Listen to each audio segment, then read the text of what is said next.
U.S. President Joe Biden has promised to rebuild his country's partnership with the African Union. His predecessor, Donald Trump, sparked a row in 2018 after allegedly insulting African nations. Trump later denied that he's racist. But Biden is taking a different approach, offering to partner with the Africa Centers for Disease Control to stem the pandemic. Let's bring in Walter White, a lawyer and former chairman of the American Bar Association section on civil rights and social justice. Good evening and welcome to Newsnight.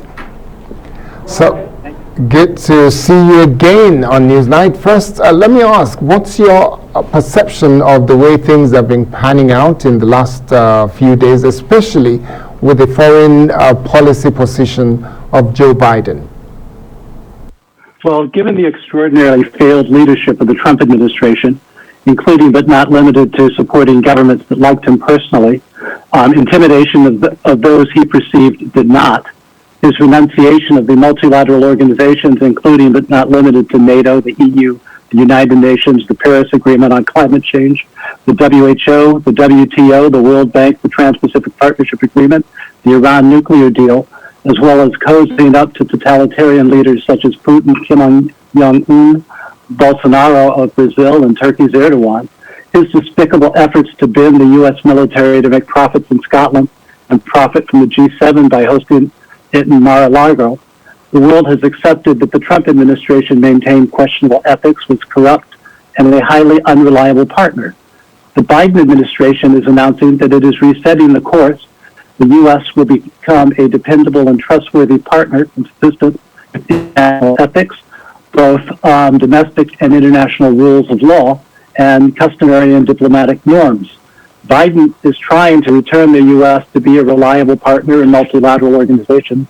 In other words, the age of America First is over, and the age of American leadership is trying to return.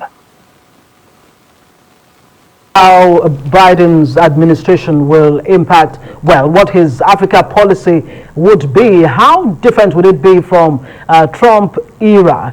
And in what areas would you say that Biden really should address Africa in terms of solving problems?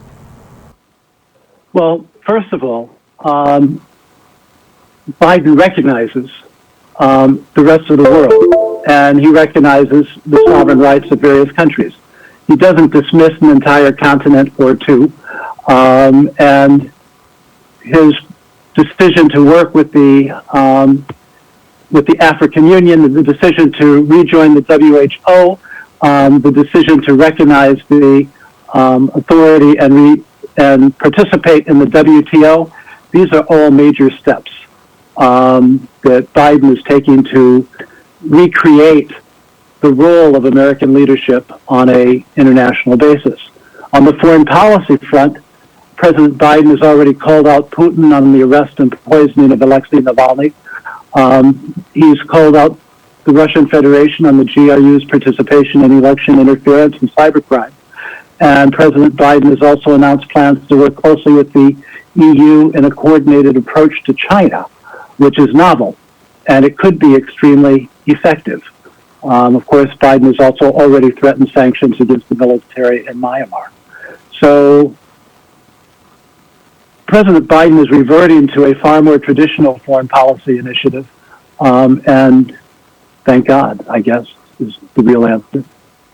If you have to look at a number of things that he has said, some people see Trump's way of doing things as being trying to show that he's a strong man, and for that reason he expects some response from the rest of the world. But when you look at what Joe Biden is doing, he's trying to create a coalition, a collaboration, cooperation, multilateral approach to foreign policy. Do you think that some people in America and around the world would think America is beginning to get soft again? Is there any possibility of that? Well, I'm not sure how one defines America as soft. Clearly, in today's world, the technology, the complexity, the number of military activities, conflicts that are taking place around the world, there is no role for a lone wolf. And the concept that the Trump administration had, if it is indeed a concept, was he would penalize the people who he did not agree with or he did not perceive liked him. Biden is much more a multilateralist, and he is going to build, and his team is going to build coalitions. And literally, the world has to begin to move by consensus, at least the Western world does. And the only way that it can address issues relating to China, Russia, and other difficult areas of the world, the Middle East, is if it moves in concert.